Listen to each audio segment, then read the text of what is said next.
Thank you, Mr. Chairman and Deputy Secretary Sue.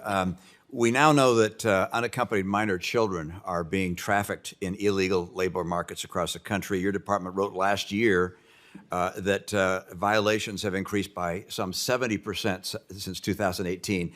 Was that communicated to the White House prior to this year? Is that something you've communicated to them, that this is a major, major problem? So thank you very much, Senator, for the question. As we discussed a little bit earlier today, we are seeing really I have a very specific question in a very limited time. Did you communicate that as a department to the White House prior to this year? I don't know the answer to that question, Okay, thank Senator. you. My second question, which is, during your last 2 years at the department, the public calendar shows that you've had a standing meeting with unions on a regular basis. But until 6 weeks ago, you had not met with any business associations. Unions on a regular basis, but not with business associations. I guess it's really hard to understand how, when we think about putting two groups together and getting to the compromise and negotiating, how we can have any confidence that you'd be seen as an unbiased, neutral arbiter, but instead would be biased in such a way that businesses associations are not going to be able to trust the Department of Labor to play a meaningful role. But of greater concern to me is your record in California. And this is something I've raised with you before, but the fact that under your lead, unemployment insurance payments in California of some $31 billion went to people who were basically receiving money on a criminal basis, illegally receiving money from the federal government. $31 billion. That's about as much as we provided in military aid to Ukraine.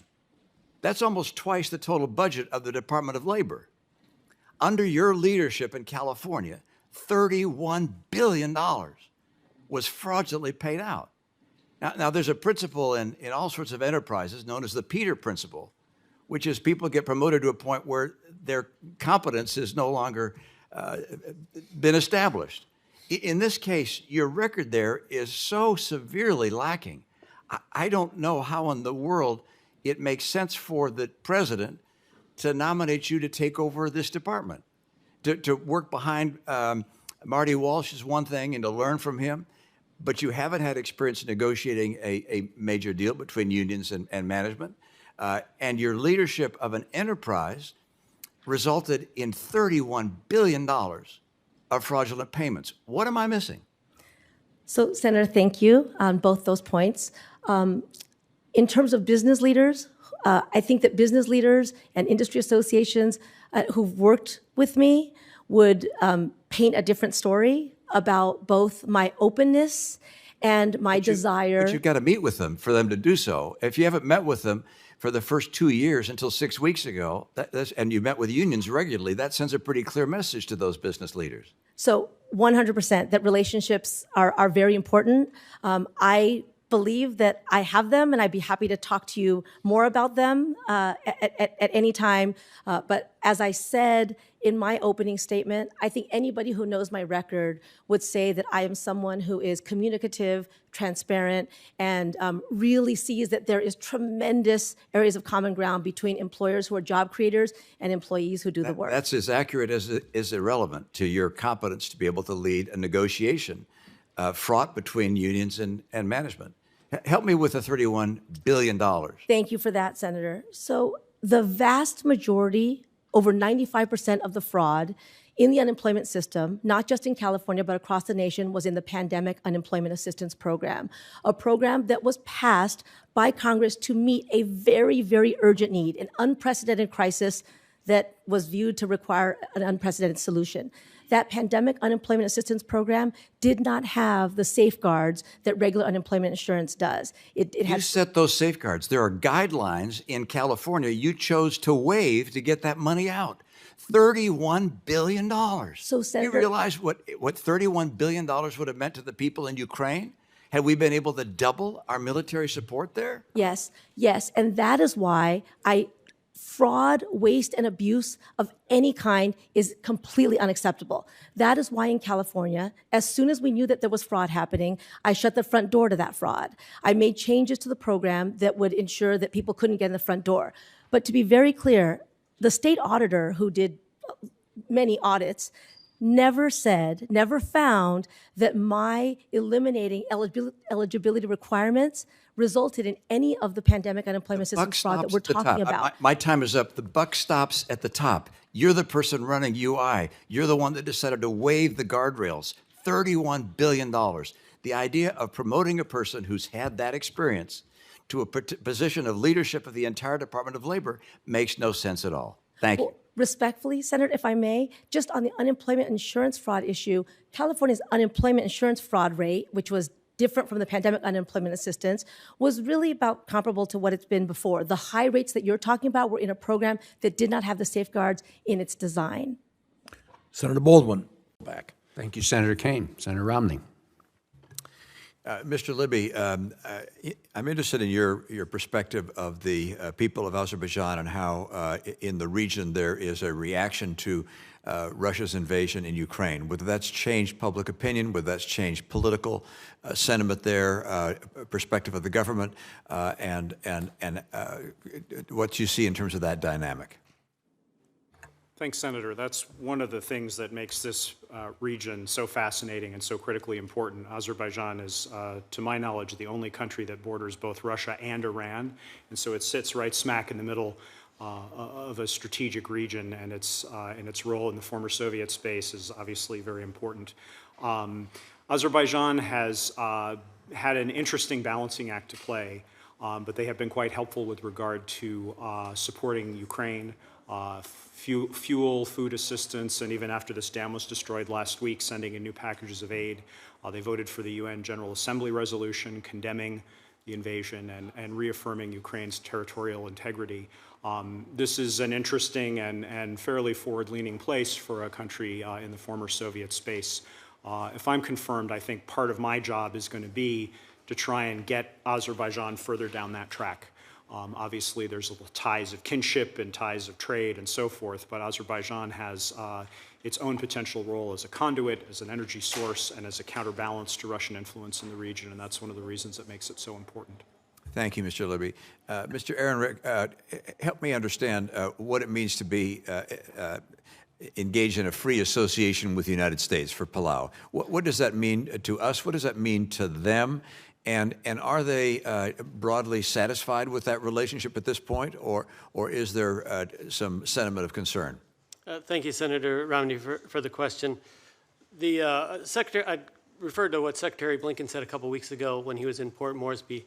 The compacts of free association that we have with all three FAS states is the bedrock of our engagement in the Pacific. And I think in the Palau context, that couldn't be more true. Like I said in my opening statement, when we signed the agreement, the review agreement just a few weeks ago, President Whip said, you know, God bless Palau, God bless the United States of America, God bless us all. This is not only is it the framework for our relations for the next 20 years and beyond, it's also a powerful symbol of the strength of the relationship for the United States, the people of the United States and Palau, and for any adversaries in the region who want to question how strong our relations are. Yeah, thank you. Ambassador Kirsch, my understanding is that Djibouti has recently agreed to allow China to build an enormous facility in the port to accommodate an aircraft carrier or substantial military resources that China might have. Clearly, the PRC is making a play to have greater and greater influence in Djibouti. What should we be doing? And I know there's only so much an ambassador can do, and you want to have relationships with the people there, and you want to interact with them. But do we need to be making far more private sector investments? Do we need to have more of an industrial policy where we're investing in projects in that country ourselves to be more competitive? What actions do we need to take to make sure that this key player at the gateway to the Red Sea remains a friendly nation? Thank you, Senator Romney, for raising that very critical question. I would like to identify several things that in my current role as ambassador to Mauritania we are working on, because I think we do need to look at ways that we can push back against China. For example, in Mauritania, we have just launched a new project to help the Mauritanians combat illegal, unregulated, and unreported fishing done by the PRC in their offshore waters, which robs Mauritania really of one of their prime natural resources. If confirmed, I would seek to do pursue similar avenues, but I think the U.S. has a really good story to tell about what we bring to the table, our transparency, our values, working with civil society, listening and learning from our partners. In Djibouti in particular, we are working together with them to achieve their, as stated, economic development goals, which seek to develop their human capital and create jobs. We have, through our USAID colleagues there right now, we are working on several large programs in order to do just that. We are helping them do job creation as well as youth employment through workforce development programs, energy, education, and health programming. We are also providing them with very robust security assistance in addition to our base. They have the only bilateral FMF allocation on the continent of Africa, and we provide them with other state and DoD security assistance as well. But again, as you noted, we should probably also lean into engaging our private sector using the tools that we have, such as the Development Finance Corps, EXIM, USTDA, to really bring our private sector into that market as well. And if confirmed, I would seek to leverage all of those tools. Thank you, Mr. Chairman. And I want to pursue the discussion which Chairman Menendez began with regards to the DFC. I have watched, if you will, through business lens, economic lens, as China has carried out what many would consider a brilliant strategy of investing in critical minerals and materials that are essential for the technologies of today and tomorrow. And their Belt and Road has not been randomly carried out, providing opportunities for development, but instead has been focused on securing those resources, such as buying mines, then putting in place rail lines that take the materials from that mine to a port, then buying the port to make sure that they can have access to take those materials to China. It's a series of actions which would probably be illegal for a corporation to take under U.S. law, but they're not subject to U.S. law. And we looked at DFC to counter this, although with a fraction of the resources that China has already employed, and also historically with less focus on our strategic objectives and more on simply development and helping lift people out of poverty, a noble goal in and of itself. But I wonder if you could expand on the extent to which you believe it is an important role for DFC to pursue America's economic interests and strategic interests in securing for us many of the minerals and resources that are necessary to be competitive. Thank you, Senator. I do believe that not only is it critically important for the United States, but it's important for the global community that there not be monopolistic reliance on any single actor for critical minerals, critical and essential supply chains. And I think if confirmed, I would want to work with DFC to continue to support the diversification of important supply chains, to invest in projects that build capacity on critical minerals and build the ability of nations to carry out trade in those minerals in multiple different directions. I believe that DFC is already doing some important work in that respect, not only in Africa, but also a nickel mine in Brazil that DFC is working with in parts of Asia, et cetera. And if confirmed, Senator, I would want to continue to lean into that direction as well. I would hope that as you consider various alternatives, and I'm sure the list of projects that you might invest in is enormously long, that in carrying out those evaluations and the selection of various projects, that in each write-up there is an element that deals with the strategic, either military or economic or political interests of the United States of America. Do you agree with that? I do, Senator, and I do think that as we are advancing those strategic objectives, they are very much aligned with the development impact of the projects that we are financing, and I would want to showcase that as well. Mr. Kagan, with regards to Malaysia, thank you for those responses.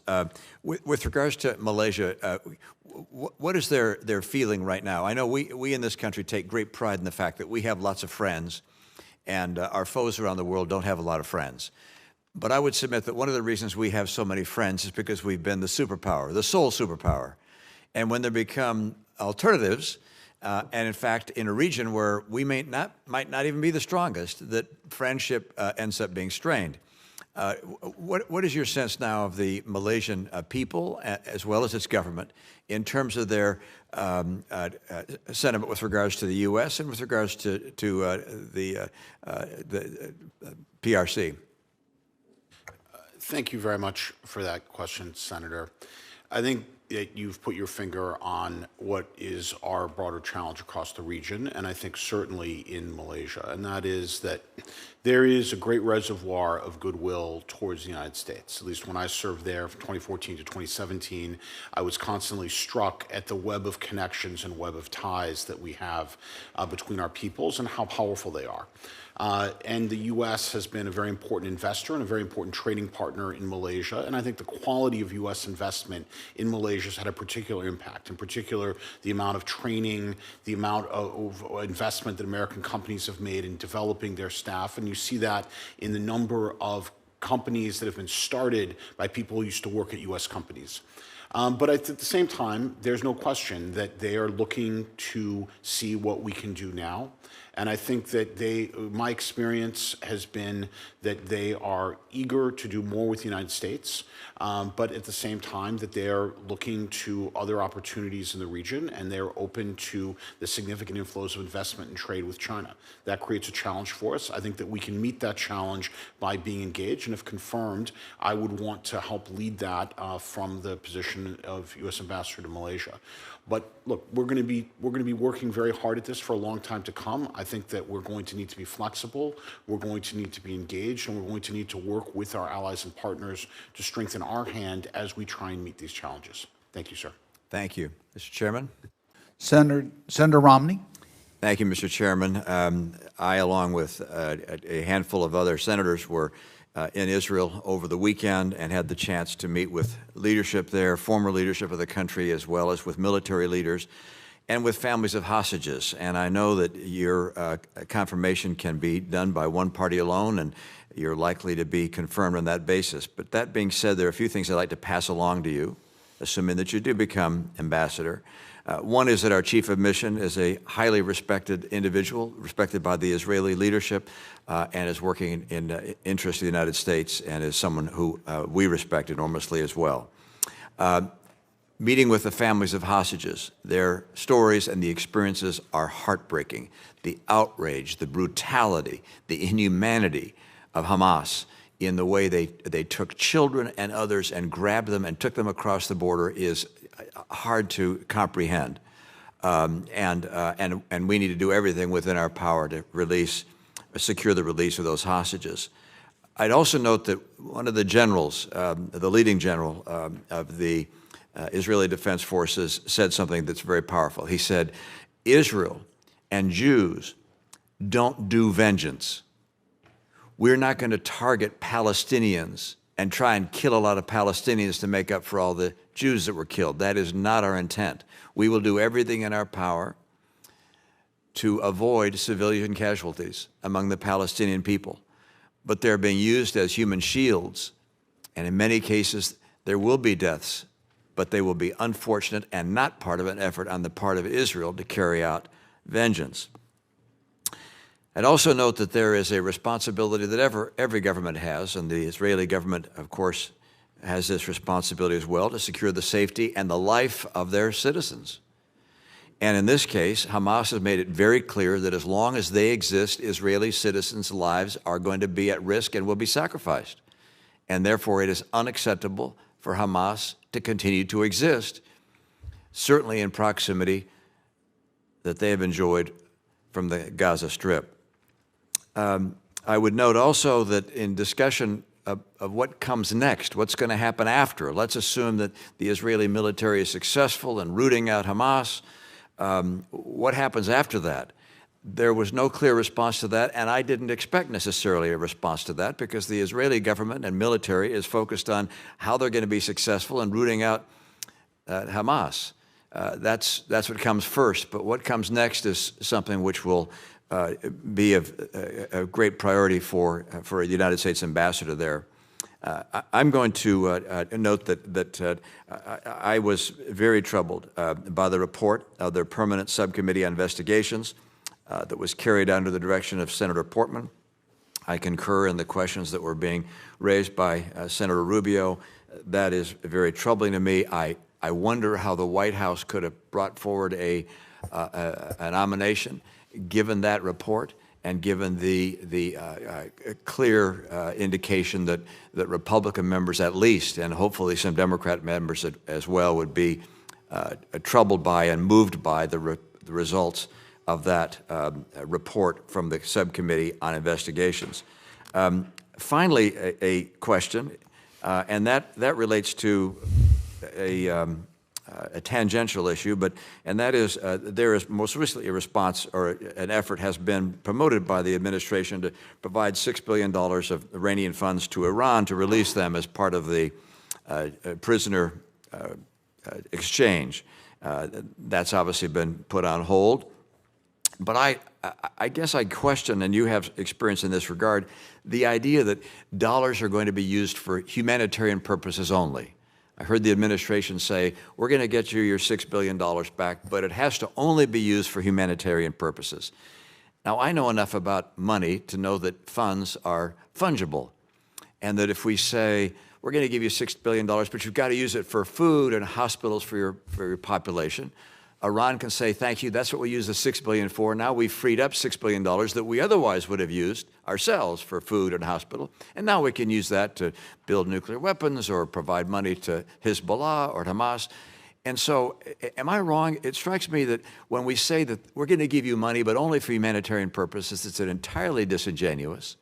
It's a way of disguising the fact that we're providing funds to a state sponsor of terror. It's misleading to the American people, misleading to the world. Is there any other way of reading that? Well, Senator, first, I want to agree with you about the difference between defending a country and vengeance. And there's a difference between anger and fury and vengeance. If any of us lived in a country where that large a part of our population had been brutalized in a way that we couldn't hardly imagine, controlling your fury is almost beyond the imagination. I believe they're going to do the right thing and try their best to do it, to defend the country, not for vengeance. You know, on the question, you didn't ask it as a question, but the report of the special committee, you know, I have remained close with Senator Portman even since we both left government. I spoke to him as recently as last night. I would just invite anyone who questions whether he thinks that I'm somebody who keeps my word, I would just suggest they talk to Senator Portman. On the question of fungibility of money, as an economic matter, I've many times made the point that money is fungible. But when you're dealing with Iran, you're not dealing with a rational economic player. You're dealing with an evil, malign government that funds its evil and malign activities first. So when Iran gets access to food and medicine for its people, that's food and medicine they wouldn't otherwise have. I can't say that there's no leakage. And when I supported the JCPOA, what I said was our intelligence reports suggest that the vast majority of that money will be used for the neglected purpose of humanitarian expenses. And to the extent that there's leakage, it won't change the thrust of what they do. Sadly, supporting terrorist organizations like Hamas and terrorist organizations like Hezbollah, that's not very expensive. They're doing that anyway. We're trying. I tried as hard as I could. Subsequent administrations tried as hard as they could. Under maximum pressure, they still were doing their malign activities. So it's not a pure economic question. It's really a question of who are we dealing with. We're not dealing with people who trade off guns and butter. Guns come first. Senator Coons? Thank you. Senator Romney? Mr. Campbell, thank you for your willingness to continue to serve our country in an admirable way, an important way. I think we would agree that that China intends to replace us, probably by mid-century, as the economic, military, and geopolitical leader of the world. And they're on a pretty good track so far. They've convinced a lot of nations that used to be free nations to side with them relative to Taiwan. They've monopolized a number of industries. They've been able to achieve dominance of key raw materials for the industries of the future. They have infiltrated various governments around the world. I mean, they've been extraordinarily successful in their efforts so far. At the same time, they have vulnerabilities, and their demographic reality is a real vulnerability. The debt overhang that exists in China is a real vulnerability. It is an area which is, if you will, absolutely primed for us having a very effective strategy to figure out how it is they're so successful in accomplishing certain things around the world. They've got, of course, they've gone into Latin America, to Africa, even to the Caribbean. They're all around us. And they say, of course, that they're worried about us, constraining them and containing them. Well, it's like, that's so laughable. They're all over the world. They're far more all over the world even than we are in many respects. They also say they want to respect the sovereignty of other nations, that they're not in favor of one nation interfering with another. At the same time, they smile on their biggest ally, Russia, invading their neighbor, Ukraine. So we can't take them at their word. The need for a comprehensive strategy, not necessarily in the public, but one behind the scenes, has never been greater. And I appreciate your working with members of my staff and others to develop that strategy. But Senator Menendez and I drafted a bill, as you know, to have that strategy developed and to be provided to this committee by July 9th of this year. It's later than that now. We haven't received it. I know you're working to try and make that happen. What's the holdup, and when will we receive it? Yeah. First of all, let me just unbelievably graciously put, I probably deserve worse. I'm committed to get you both the unclassified and classified versions of this, and I will deliver it to you personally. I too have been a little bit frustrated. You don't understand every element of government. This is something that should be shared and done in consultation. I will tell you, we have that strategy. We have followed it. And look, I think you paint a picture of challenges that we face, but it is incredibly important for us not to be completely discouraged and to have confidence in what we are doing. And I will just give you the other side of that ledger, if I can, Senator, just very quickly. I think we've made incredible investments in technologies, the key technologies of the 21st century. We understand that this is going to be the high ground where the battle for supremacy will be fought. We're investing in them. We're trying to restrict the most critical of those technologies from going to China. I think that has been largely a success, bipartisan success, Senator Young leading the way, number one. Number two, look, I would stack up what we've done with allies and partners with anyone and look at the countries that in the past that had really flirted with a different kind of relationship with China who have made fundamental decisions to be with us.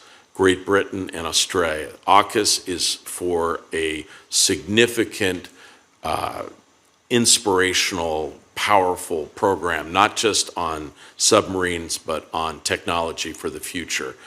India, a key country for the 21st century, working much more closely with us, Japan and South Korea, other countries in Southeast Asia, and what we've done in Europe, all of whom I think some of the blinders have come off about what they're dealing with respect to China. We have huge challenges in the global south, as you rightly point out. We have begun to diversify in terms of supply chains and critical minerals, but we are doing better in the contest than I think sometimes we tell ourselves. And I will say, just Senator, you understand the history of the region of the Indo-Pacific. The one theme that has permeated discussions for 50 years in Asia was the idea of American decline. People thought we were in decline during the Korean War.